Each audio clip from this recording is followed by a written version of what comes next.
passengers, and welcome aboard the TV Pilot's License with service to New Year's Day. We ask that you please fasten your headphones, secure your podcasting device, and remember that if you're feeling bad about your 2025, remember, at least you weren't hopefully canceled. Welcome to the TV Pilot's License, and Happy New Year's, gentlemen. My name is Geoff Kerbis, joined by Rich Inman and Max Singer. How is your 2026 going so far? Goodness, I cannot believe they revived Dick Clark from the dead to host New Year's Eve last night. Oh, God. I do think drinking with Anderson Cooper would be a cherished moment. That would be an indelible moment for me. I can't wait for the Drinking with Anderson Cooper YouTube series, brought to you by Procter & Gamble. Well, gentlemen, this week we are taking a look back at 2025 and the shows that, while sounding promising, maybe didn't make it past their first season. One of which we actually already did, if you want to listen back to our Mid-Century Modern episode. That is a sneak preview of this show. But Max, for folks who are here maybe for the first time and a little bit confused about what this podcast is. What a time it was. Yeah. Can you tell folks what this podcast is all about? If you found this particular episode through just searching for one of these shows, good for you. We want to know more about you. Hit us up. Here at TV Pilot's License, we break down and analyze the pilot episodes of some of TV's most famous, or in some cases, infamous shows. We learn more about how these shows came to be and were originally made, if they're effective pilots and making us want to watch more, and if we think they can be made today. Go back and stream our old episodes from wherever you listen to podcasts. Check us out on YouTube and TikTok to see our smiling faces. Be sure to like, follow, subscribe, comment. There is so much in store for 2026, and if it is your first time flying with us, then welcome aboard. Yeehaw. And Rich, what is your first question of 2026? It's the question of the year. Old Lang Syne. I want to know if there is anything that you guys are looking forward to in this coming year, either for television in general or the podcast. Max, what are you thinking? Yeah, I can exhaust those. For TV in general, I've got a really short one, and I've got a slightly longer one. The really short one is the 50th anniversary Muppet Show special produced by Seth Rogen, coming in February. Very much looking forward to that. Hoping for this to be a backdoor palette for more Muppet Show. Slightly longer answer. I hope that we are starting to see the pendulum shift back to weekly episode releases. Mm-hmm. It does feel like a lot of 2025's biggest shows, most talked about shows, were things that followed the weekly format, or at least like dropped maybe 2 up front and then switched to weekly. Looking at Pluribus, Severance, The Pit, Paradise, even kind of like late hitters like I Love LA, which has gotten a lot of buzz. All these shows followed the weekly drop format. Vince Gilligan, in talking about people online complaining about Pluribus being a slow burn, equated it to being mad about having a home-cooked meal when you want to get fast food instead. So I really hope dude. Studios, streamers, creators, everyone involved see that these shows are getting buzz and attention, and that the waiting game does pay off, and we see more of that moving forward. Who hasn't been 8 and wanted McDonald's fries when they know that their mom has made a homemade lasagna that's waiting for you at home? As far as myself, Rich, I am excited for a few things. One, this is a big year in sport, and I know that this is a TV pilot show, but the Winter Olympics are coming up in this February, and then we have the World Cup, which, while many people in the U.S. might not be able to afford to go see it in person, I still am excited to watch it at home. But more on the TV front, I'm really excited about some of the stuff that I'm seeing coming out of Peacock. Which I did not think that I was going to say a few years ago when NBC was like, we're making this streaming network called Peacock. And that is the Copenhagen Test and Ponies. I watched both of these trailers, and I saw not only who was starring in them, but who was also associated in writing them, directing them. And I am pumped. They sound insane. Hell yeah. And I cannot wait to see hopefully 2 really new breakout shows, or at least 2 shows that we're going to do on this podcast, either in the last episode of the year or during the middle of the year, which is even better. But Rich, I'm curious about you. What are you excited about in I TV? know. It's so funny. We really bet on Mid-Century Modern getting renewed. and it ended up being, that show did deserve an entire episode devoted to it. The housing market is just so unstable. Yeah, the mortgages are dropping in Palm Springs right now. And don't forget, we also get the World Baseball Classic too, Jeff. It is a banging year for sports. For me, I'm pretty excited about Paradise season 2. I think they have. Oh yeah. I think if there's one show from this year that I've been the most excited about, that surprised me the most. Like I had a hunch that The Pit would be good. I didn't have a hunch that it would be that good. But everybody seems to love that show. So Paradise season 2, I'm very excited about. I am also. I feel like I'm going to drop a little bit of dread. I'm a little bit dreading what this current landscape for comedy is going to look like. There seems to be a lot of things getting canceled at NBC Universal that are comedy focused, with the ending of English Teacher, probably for good reason. If they couldn't take that show and put it with a different lead, kind of mired in controversy. They should. There's a lot of things left to be desired for the comedy TV sphere right now. There are also some really fun ones coming, though. I am super excited for the fall and rise of Reggie Dinkins over at NBC with Tracy Morgan and Daniel Radcliffe and Bobby Moynihan. I'm very looking forward to Rooster over at HBO, which is the new Bill Lawrence comedy starring Steve Carell. So I do think that, yes, there's been a slew of cancellations, but there's also from that a chance for some very fun new things to arise in very different types of comedy. Definitely. Well, Rich, thank you so much for your question of the week. Before we get into our pilots, let's take a quick ad break. Today's episode of TV Pilots License is brought to you by Hackers. Who are they? What do they even do? Who knows? But with Hackers, you have our TVPL guarantee that they are 100% sourced from Eastern Europe, and they know every programming language that's ever existed. Didn't think Sergey could get into your toaster, huh? Think again. Hackers. Welcome back. Very excited to be diving in. And normally this is where I give a quick synopsis, but instead, I'm going to give a quick synopsis about what we're going to do on today's episode. If this is your first one, we are going to be talking about TV shows that either premiered or had a majority of their season run in 2025, and then were subsequently canceled either midway through the show or after the end of the season. So, Max, we're going to start with you. What show did you do? All right, so I picked Grosse Pointe Garden Society, which if you watched anything on NBC in late 2024, beginning of 2025, you saw no fewer than 10 million ads for.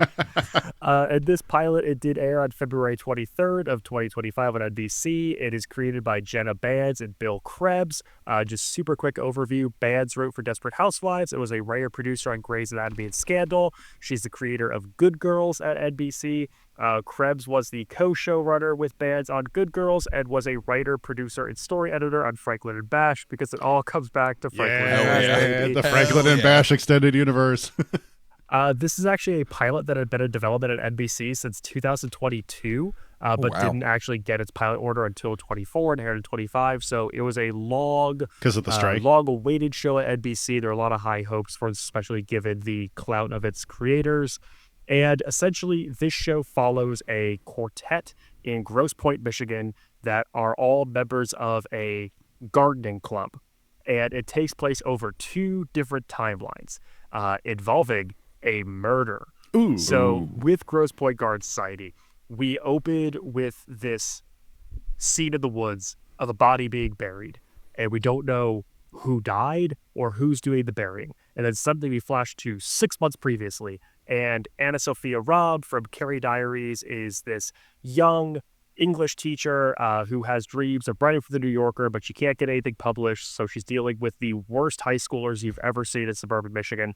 And she gives this fun VO where she introduces our entire maid ensemble, talking about how some people say dogs and their owners look alike. Well, I think people and flowers look alike. And she introduces everyone to the cast with flower comparisons. And we get this back and forth time jump after a big twist is revealed at the end of the first act. And essentially we are dealing with the 6 months previously and the issues that all of these characters are dealing with, and then post-murder present day and how it has affected people. And so we have 2 timelines that we're doing. A little bit about the rest of the cast, this main quartet, along with Anna Sophia Robb as Alice. We have Asian Naomi King from How to Get Away with Murder as Catherine, who is a real estate agent in a loveless marriage with a guy who runs a global security firm. It is such a loveless marriage that at one point she walks into their bedroom in lingerie and he's so engrossed in his Peloton ride that he doesn't even look up from the screen, just kind of grunts. Who hasn't really, been there? It's terrible. She gets into an affair with another real estate agent. We see her wearing the same lingerie and she gives the great line of, "It's French." And I'm like, ooh la la, that's what lingerie means. We also have Melissa Fumero from Brooklyn Nine-Nine as Birdie, who is kind of like a debutante socialite who has joined this gardening club as community service for running her SUV into a fountain. And then finally, Ben Rappaport, who is a garden manager who is... this guy's got it down on his luck. He's gone through a divorce. The wife's new husband is trying to get sole custody because he's rich and Brett is not. But Brett has dreams of opening up an auto body shop. And essentially we see all these people at their lowest, being beat down by society, facing rejection in their own personal life, but finding solace in this gardening club. And what I think the show does well is it establishes everyone's wants really well. And I think that despite having a lot going on, a very lofty plot, multiple timelines, everyone gets their moment to really explain where they're coming from, their wants as a character, their given circumstances, and especially with Brett, I think he's very well written as a family man. We understand his dynamic with his kids, with his career, with his ex-wife, with the ex-wife's husband. We see him really established well. There's a little bit of a tease between like a Wilte with Anna Sophia Robb's character, which is quite cute despite her having a boyfriend. And I think that this is fun. There's a fun premise that is set up. It does kind of take you back to some of that primetime soap. Where I think it falters, though, is that it's just a little on the nose with its dialogue. This is definitely a pilot that I felt like it's a little ham-fisted. It's a little surface. We do get some of those hokey lines like, "It's French," or like, "It's from France," and the rivalry between Anna Sophia Robb's character and the mom of a student who plagiarizes Kendrick Lamar raps for his poetry class and then tries to pass them off as original thoughts. Okay. Really, really just some hokey dialogue there. But overall, I think there's a fun mystery here, and I walked away from it saying, okay, it's not a perfect pilot. It has some clunky lines at points, but I am intrigued in the mystery of this murder, and I do think that all 4 of our leads are well-defined characters, and I could see that quadrant of I want to see how certain people interact with each other as we move further away from the 6 months in the past and more into the present and how we're like dealing with the ramifications of this murder in this gardening club. Max, were there any standout performances that you were like, oh, I'm super intrigued by this character, or like I can see why they were excited about writing this person? Ben Rappaport as Brett, I think, does a very good job. Like I said, I think his wants and his emotional stakes are really well done. And then Melissa Fumero is getting to play a character who feels out of place in this, but it's fun to have a like high society character stuck doing gardening community service amongst these like real kind of working class folk, and she is just playing it to the rafters. You get some of the best of Amy from Brooklyn Nine-Nine in here, and she's having a lot of fun. She's definitely the character we know the least about early on, but they do tease a very big twist involving her character that I was certainly intrigued about and wanted to know more about in episodes to come. So this does kind of feel like, you know, I feel like a bad sign of any TV show is when the network is absolutely just bombarding you with ads about it. I feel like that's just like they're kind of forcing it. Do you feel like this is kind of a like kind of an afterglow of the success of Only Murders in the Building? It's like I want an Only Murders in the Building, but this time it's on NBC, right? Yeah, But this I think time that's on NBC. and it's a fair way to go. I think we want to have this primetime soap and mystery and comedy all rolled into one, and you sort of see the backgrounds of the staff who worked on it definitely play into that idea, like where this cast comes from. There are a lot of comedy focused people in this cast, and yes, we want to have our own murder mystery. Okay. I don't think it's as soapy or dramatic as Housewives, and I don't think it's quite as slapstick as Only Murders. I think it's a little bit stuck in the middle in this pilot. Sure. But I did walk away from it going like, oh, okay, this isn't this like slam dunk, this is our ace in the hole, this is our big show for 2025. But I also walked away saying, I would probably watch another one of this. Okay. It just does feel like it got a little bit muddled between like these two big hits that it seems to be drawing Sure. a little bit from, and couldn't quite figure out entirely what its tone was going to be just yet. For sure. Awesome. Yeah, you answered my question, which was, would you, based off of the pilot and the pilot alone, would you watch another episode? And it sounds like yes, question mark? I haven't come into some of these previous end of years with that mindset, but yeah, I think I would give Grosse Pointe Garden Society another. Grosse Pointe Blank. I would watch Grosse Pointe Blank after we finish this recording. What didn't you like about Pete Holmes' bowling show? Well, Max, thanks so much for walking us through Grosse Pointe Garden Society. Rich, what did you watch? Yeah, so for this episode, I chose Suits LA. And Suits is a show that we have covered on this podcast. Go back and listen to that episode. This one I picked strictly because, number one, I knew it had a lot of critical reviews. Number two, it's a kind of a fascinating story of how like modern production can get stuff so wrong, or modern development and networks can get stuff so wrong.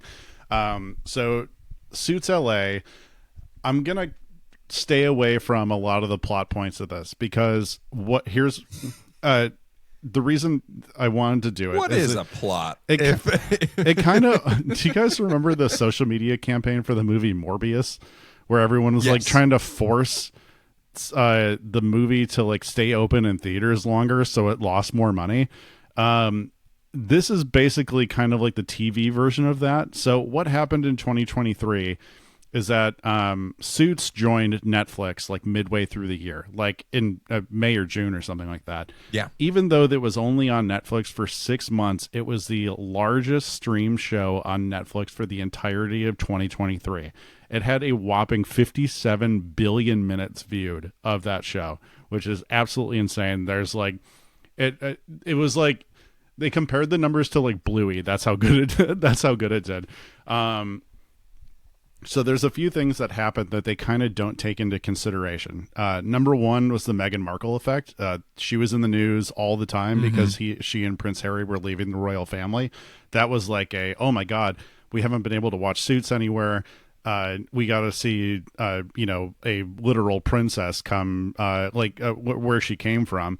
So the spotlight was on her like crazy. We were also in the middle of the WGA and SAG strike. So a lot of people recognized that they were not going to get a lot of new things for quite a while. And what we're seeing from all these cancellations is kind of the after effect of that. It's the things that were supposed to be greenlit in 2023.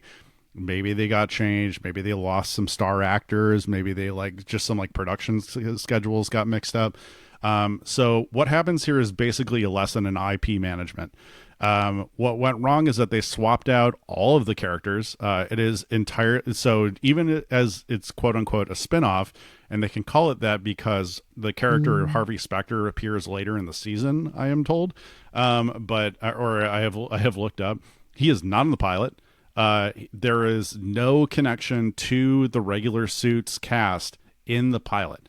And so what that means, it is extremely confusing the entire way of the pilot how this connects at all to regular Suits. So, Rich, quick question. Yeah. First time caller, long time listener. Do they wear suits in Suits LA? You know what, or is Jeff? that also not connected? No, Jeff, you're so right. It is actually canonically in the Suits universe, in the Men's Warehouse universe. Okay, so it's very tonally confusing. It's very like, if you're gonna do a spinoff, number one, put it on the same network who bought it. That was a huge fucking mistake. They Netflix had made all this money off of Suits specifically, and then they didn't air it on Netflix. It's a Peacock show. It's okay, so it's super tonally confusing. There's a lot of flashbacks used in it, and they shouldn't do that with a spin-off show, because the spin-off flashbacks should connect back to the original show, and it doesn't. The actors are fine.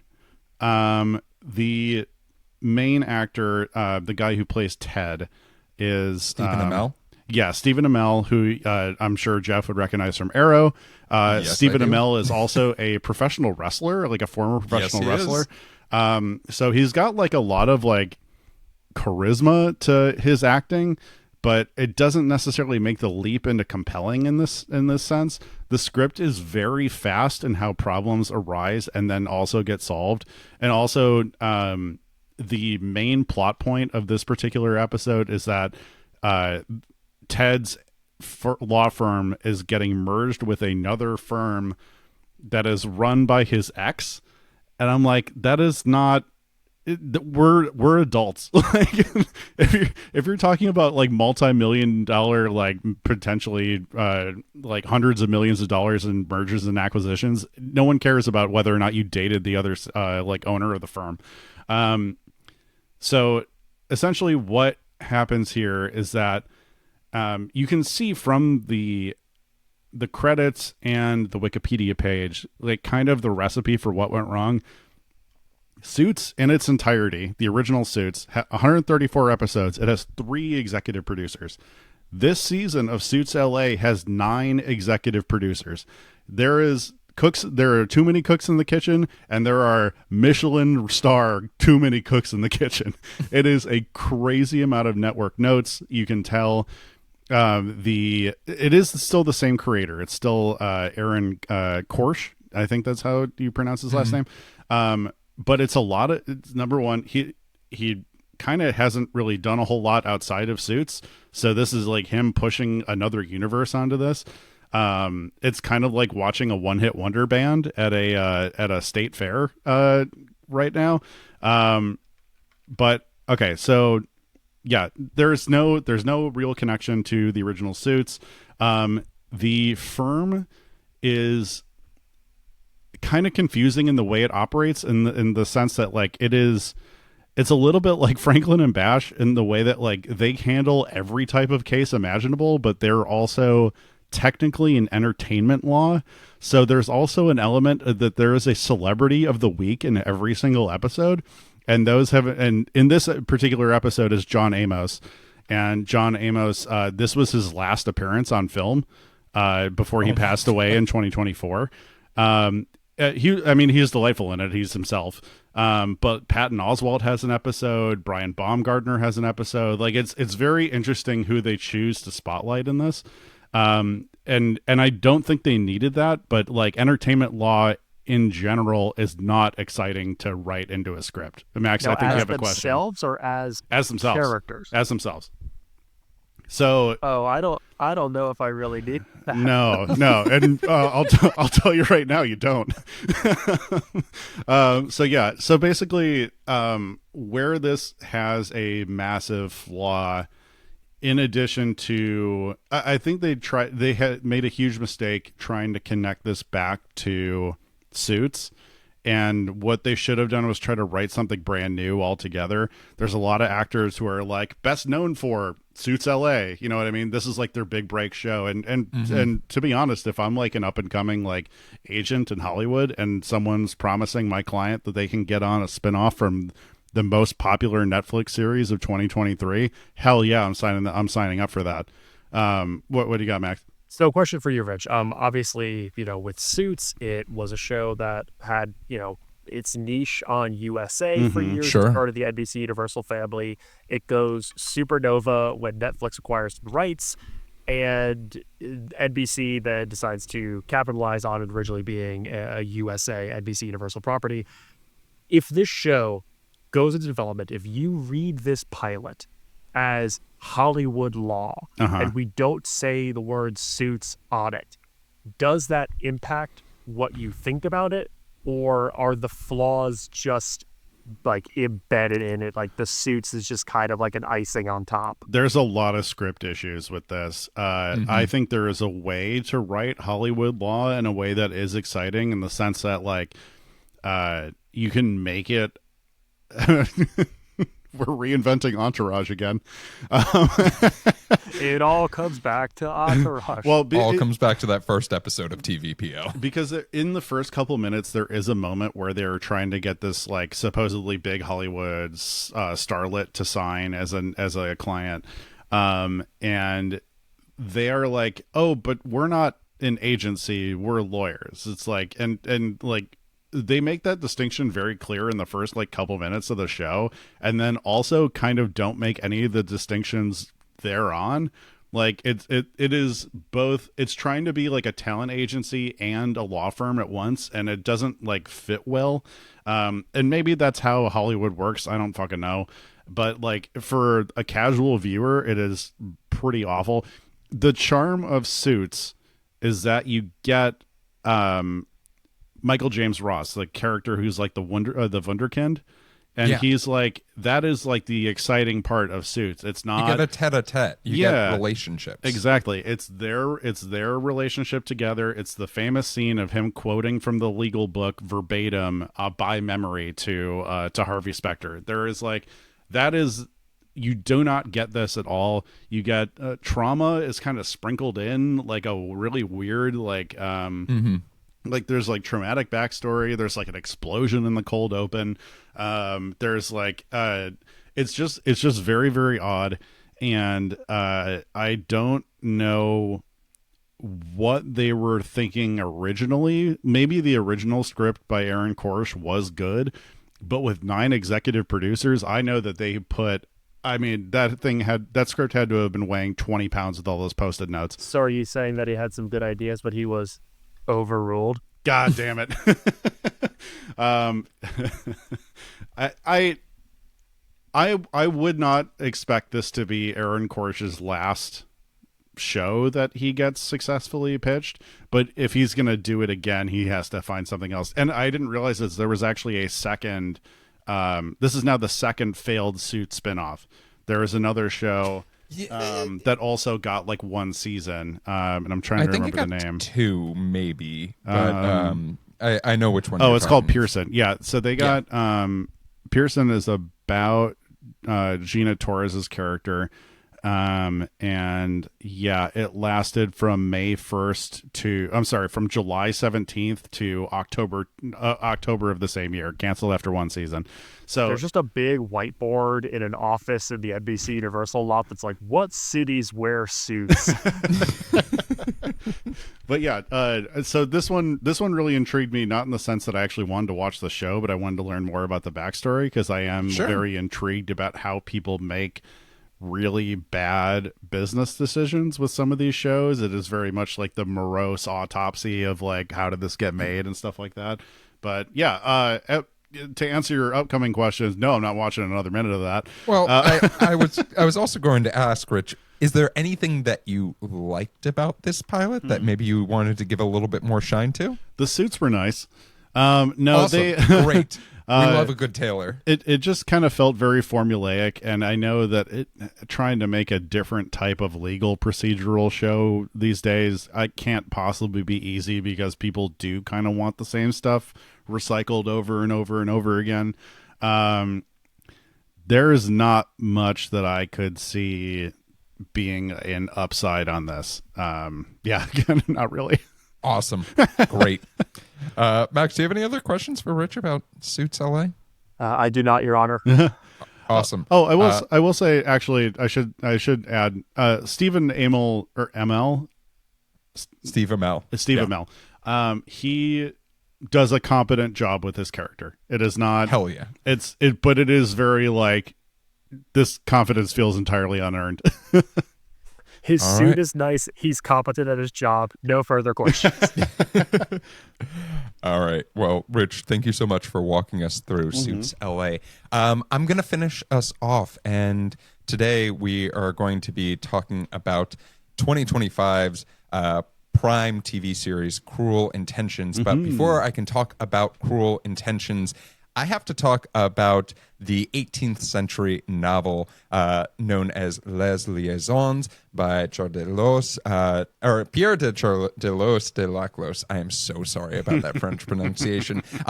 So that was it was a super controversial novel when it came out because it was about two aristocratic, immoral lovers, a little bit about seduction, revenge, corruption, and it really took France by storm. The book was eventually adapted into the 1988 Dangerous Liaisons that starred Glenn Close, John Malkovich, and Michelle Pfeiffer, and then it was turned into probably something that our generation knows a little bit better, the 1999 movie starring Ryan Philippe, Sarah Michelle Gellar, and Ryan Phillip, Sarah Michelle Gellar, and Reese Witherspoon, along with a bevy of other folks. Right. That cast is absolutely stacked.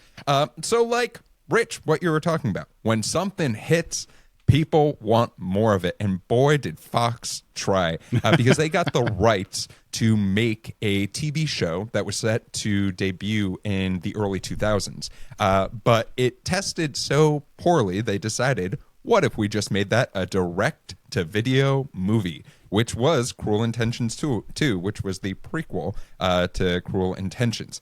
But that was not the only other attempt. In 2015, there was another attempt at making a Cruel Intentions TV show. NBC got the rights to it and picked up the pilot. It never saw the light of day because it ended up failing. They decided not to pick it up after seeing it, and that actually included Sarah Michelle Gellar continuing her character. So then we go over to 2021. Neil H. Moritz, who actually was responsible for Cruel Intentions, the movie, decided he wanted to take another stab at making it. You might know Neil H. Moritz from something like I Know What You Did Last Summer, which he was also responsible for. I'm calling this the I Need a Beach House move. At first, this was going to be on Freevee on Amazon, but it got so much interest that they decided, no, we're going to move this to Prime. The series officially was ordered on 2023. I am dying at the idea of putting like this hyper-sexualized drama series in a, I guess you don't have a block when you're on a streamer, but like putting this alongside like Primo from Mike Schur and Shea Serrano, exactly, and Jury Duty with James Marsden, like trying to put these shows in a block together is so funny to me. You just wait until we start doing Tubi shows this year. So from there, show got picked up in 2023. They filmed it in 2024. It is filmed all throughout Toronto. It's absolutely gorgeous how they filmed this. And then as far as who directed it, it was directed by Adam Arkin, as well as written by Phoebe Fishers and Sarah Goodman, who both have they both were involved in the I Know What You Did Last Summer TV show that came out, as well as Preacher, the TV show. Let's talk a little bit about what they did to reinvigorate this and revive this. Instead of being based in the high socialite society of New York, they decided, what if we took Greek life at a Washington, D.C. liberal arts school that was highly motivated by politics. So politics within politics. And then we made it for the youths. So we Gen Z-ify it. The big why is today different in this instance is there's two. There was a gigantic hazing incident where a congressman's son got hit in the head by a beer can and went into a coma, and they're trying to figure out who did it, as well as the vice president's daughter is going to be going to the school, and our main protagonist, Caroline Murdial, I think that's it, who is playing the Sarah Michelle Gellar character, wants the vice president's daughter in her sorority in this instance. I'm going to treat this like I would treat talking to anyone about a performance report, right? Let's talk about the good things that this show did really quickly. The good things are the writing on this show is surprisingly really good. Okay. I think they did a very nice job of saying, how do we make this interesting enough? How do we make the jokes cutting enough without just being crass? And how do we make this into something that will draw the audience's attention so that they're going to want to watch what happens in the next scene? The thing that I think is so funny about this show is it's like Scream Queens and Greek just had a baby, in the sense that like the sorority house that they are in is literally the sorority house from Scream The Queens. second you said that there's a plot point around getting the vice president's daughter, all I thought about was the pilot of Greek, where so much of that B plot is we need to get the daughter of this politician into our sorority. Yes. 100%. Like the sorority, like this show opens on them doing that, like the door cheer thing, right? Where all the girls are stacked on each other. But the thing that they do immediately to build credibility on like, this isn't just about sororities, this is about politics and stuff like that, is they decide we're going to build a new character. We're not just going to stick with the book where there's this, main five. We're going to add someone in. And they add in one of my favorite performances in this show is not our main two, right? It's not the Ryan Phillip. It's not the Sarah Michelle Gellar character. It's not even the Reese Witherspoon character.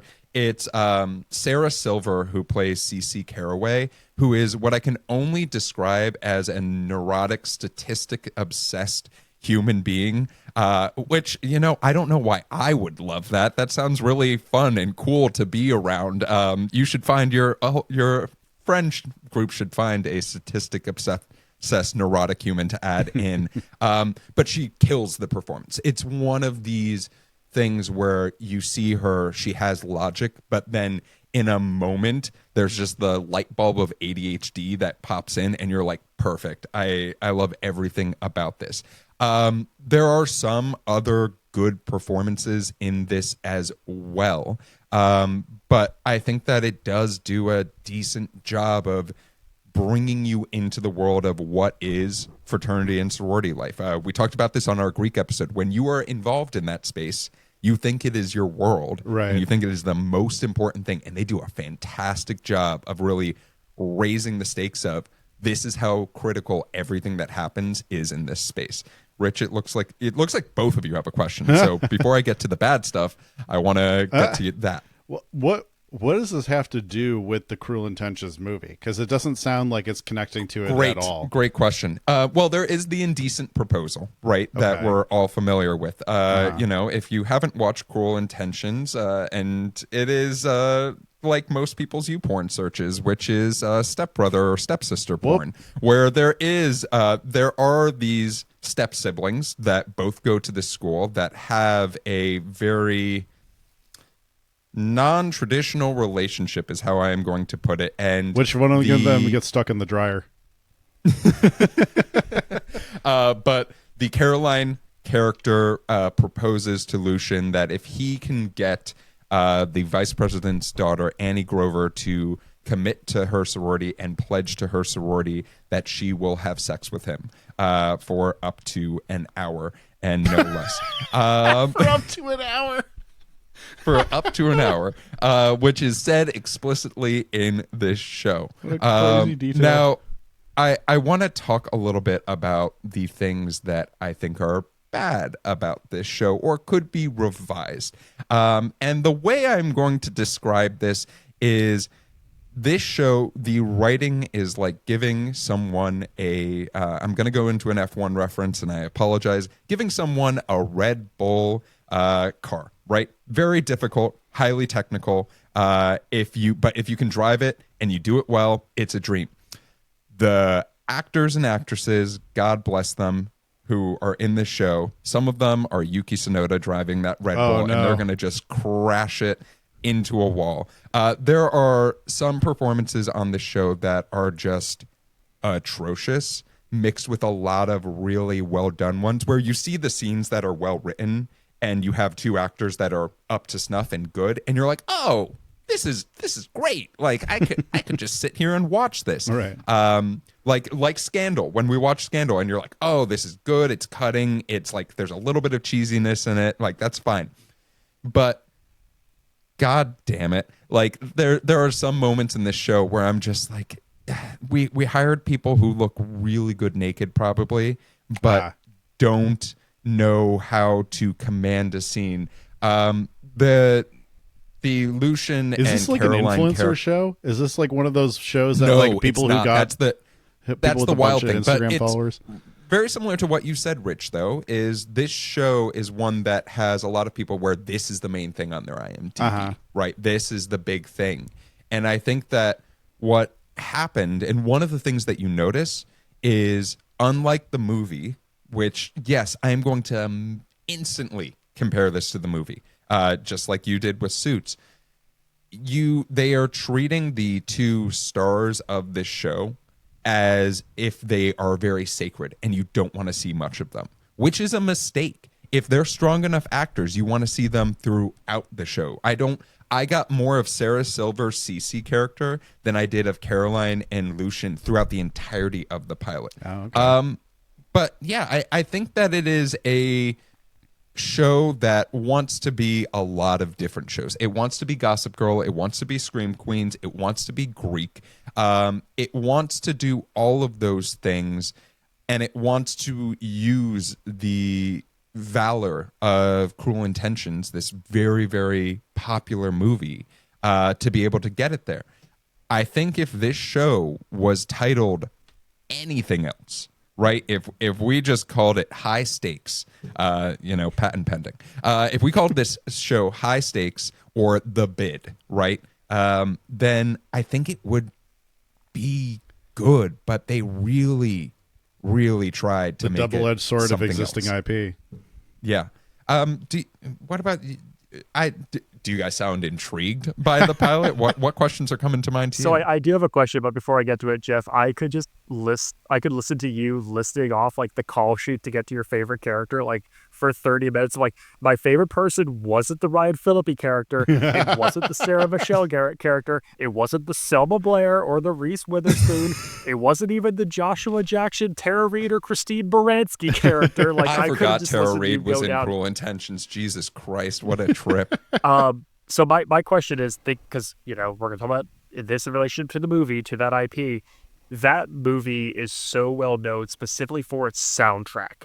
Yes. From Great question. Colorblind by Counting Crows, from the final scene that uses Bittersweet Symphony by The Verve, Amy Mann, Marcy Playground, Fatboy Slim. Like there's Blur. There's so much music on that soundtrack, and songs that really stood the test of time, that were written for it, like Colorblind, or songs that got these massive boosts from it, like Bittersweet Symphony. Is music playing a part in this show at all? Is there that like paying homage to the iconic soundtrack, or do we not see a soundtrack really play a factor here? It is directly in my notes that this show loves an ode and has a kick-ass soundtrack. Okay. They do a fantastic job of small little odes to the movie, whether it is Caroline's character has the necklace that what Sarah Michelle Gellar's character had, where it was this droopy or like this long chain with a cross that's very, very iconic to the movie. There's the famous bridge scene where they are driving the car across the Manhattan Bridge, and they try to recreate that with the same exact car, which is pretty fucking dope. Okay. But then Bittersweet Symphony is throughout this. They decided to For the whole episode? Yeah, they do small cuts of it, and whether it's playing in the background of a scene, like the scene they are listening to that song, or like they use it in small transitions. They have a very solid soundtrack for this show, Okay. which I think also strengthens the show. There are bad things about this show, but like in all honesty, it's fine if not decent, which is sort of what's on my mind. I do Rich, think that's oh. such a factor though, like with these types of teen dramas, like young adult dramas, like the soundtrack Yeah. power they have. Like with Amazon, The Summer I Turned Pretty has this like soundtrack where songs do really pop off.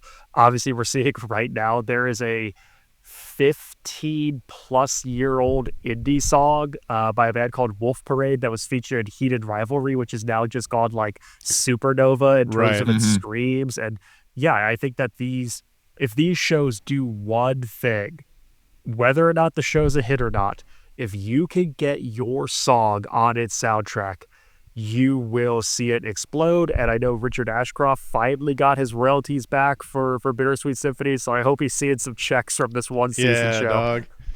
Rich, any questions on your mind about Cruel Intentions? Well, I am curious to see if we're going to keep going, because it is of the three of us, and I mean this in the most complimentary way. You have the lowest. I can't wait. You have the lowest barrier of entry to allowing allowing a show to exist in your brain. What is?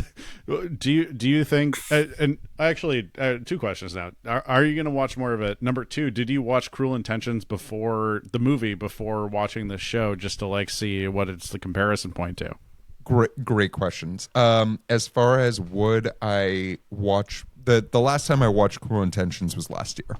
Okay. And I've never seen so it. recent enough that I'm like, oh yeah, like I know the notes and I know the beats Sure. of the show, and of the movie itself. I think it's a fantastic movie, and it's one that should definitely be on most people's. If you have not seen that, watch it. Watch Dangerous Liaisons as well. They're both really, really good. Okay. As far as would I watch more of this show, maybe. I think that there are a lot of shows like this that are done better, right? I would rather watch something that has a mediocre script that is just that people are acting their ass off doing, that can hold my attention, rather than something that's a fantastic script that's underperformed. Okay. Or that I can only look forward to a few scenes. I'd give My this show got one more neither. yeah, I would give this show at least one more episode just to see what happens. But it's also one of those things where we're taking something that was, I think the original movie was only an hour and 35 minutes, right? We're taking something that was 95 minutes and turning it into an 8-episode series. That's too much. That's too much extra building that we have to do. And, that's something that maybe we don't need. But also, what happens after the first Cruel Intention? What is Cruel Intention 2, Season 2 look like? I have a lot of additional questions, but yeah, of the three shows, is there anyone that anyone finds compelling to watch? Oh, I mean, I would have given mine a second episode. Oh, okay. No, I mean like Yeah. of the other two, of the three shows, of the other two, of Geoff and my show, would you give either of those a try? Would any of us watch the other person's Yes. Oh, pilot? I would check out an episode of Cruel Intentions. I think that I'm curious to see how they turned this emblematic of a time, but maybe has not held up the best in 25 plus years source material. Maybe and according turn to it- you. and turn it into something that Geoff, you're works trying to for- get us canceled the first day of the year. Nope. I would be curious. I think it's interesting though that you both picked shows where you had the same note, which is essentially if this were a show by any other name, Yes. there would be something we could build off of. But what I gathered is that you both picked shows that have previous existing like source material, Mm-hmm. and both of them, their downfall in a way was their attempt to tie it Yeah. to that source material. And so If you're listening, Hollywood, Well, Max, you picked we got a note for you. You picked the post-retirement Grosse Pointe Blank TV show. They don't show John Cusack once in this pilot. How much extremely high wave surfing is there? Oh my gosh. Well, gentlemen, those were our pilots, but I want to talk quickly about the history of 2025 in TV. Ooh. There were 162 shows that either ended of their own accord or were canceled during that year. Some of the ones that we have talked about on this podcast that ended after 2025 include Big Mouth, Dr. Odyssey, Mid-Century Modern, and You. So you can make sure to go and check out those episodes if you want to listen to our thoughts about those shows and their pilots. I do want to mention some notable shows that also ended this year: Andor, Cobra Kai, The Handmaid's Tale, Righteous Gemstones, Stranger Things, and The Summer I Turned Pretty. Some of those none of those we've talked about, so I'm very, very excited to talk about all of those on a future episode. If you're curious about some of the shows that we discussed doing on this pilot that ended after one season, Butterfly, Clean Slate, Countdown, Duster, Grosse Pointe Garden Society, which we talked about, Cruel Intentions, Hotel Casteria, Laid, Mid-Century Modern, yep, we did it, Motorheads, Pulse, The Residents, Suits LA, Too Much, and The Waterfront. I am not joking when I tell you that half of the shows in that list are from Amazon Prime. Yeah, most of them are Amazon Prime. No. There are the only traditional network that had any of these was NBC with Suits LA and Grosse Pointe Garden Society. Well, it's such a shame that Amazon has such a good return policy. Otherwise, they would have kept those shows going. But gentlemen, that is the history of 2025 in cancellation and ending TV shows. Hooray. Rich, do you have a game of the week? Hell no. All right. Excellent. Well, if you want a game of the week, you can always listen back to some of our older episodes. But gentlemen, as our flight is coming to a land, I do have one question for you. And that question is, we are moving into 2026. We already talked about what we're excited in TV, but what are some of the things that you're excited about for the podcast? I ask you this every year, so if you're surprised, you're a dummy. Rich, what are you excited about for the podcast in 2026? Well, we have some very exciting sponsors coming up for these episodes. I'm super excited. You'll get a little glimpse in this episode, but yeah, we're proud to welcome some huge sponsors to TVPL. Max? I am looking forward to being pleasantly surprised by things that we do for the purpose of this podcast. I honestly don't know if I would have checked out Paradise if it weren't for TVPL.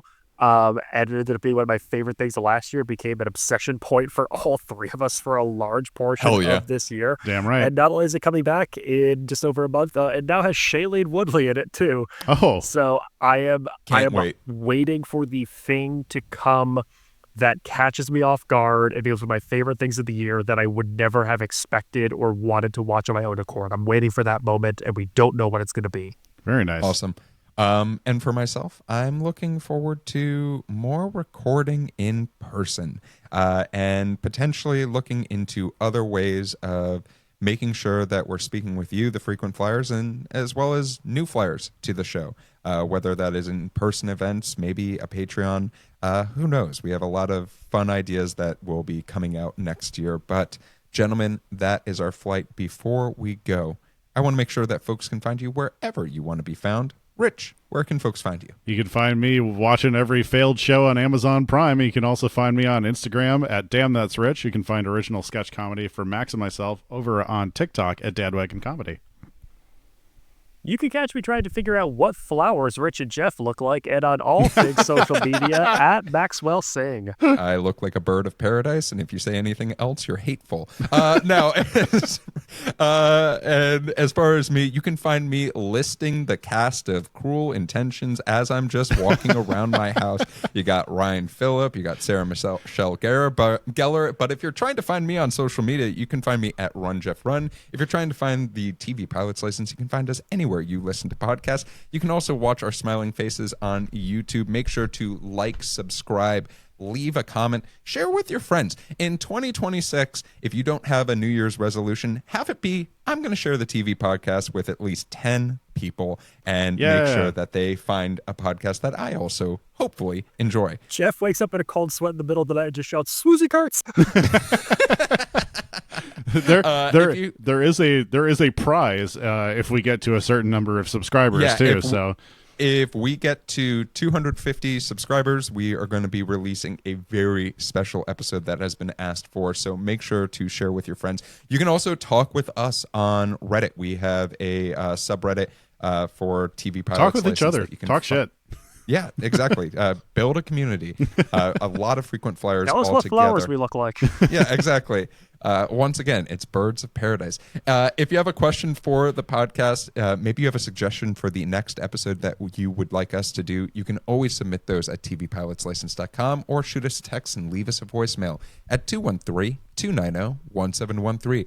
Make sure to watch out for some of the stuff that we have coming up.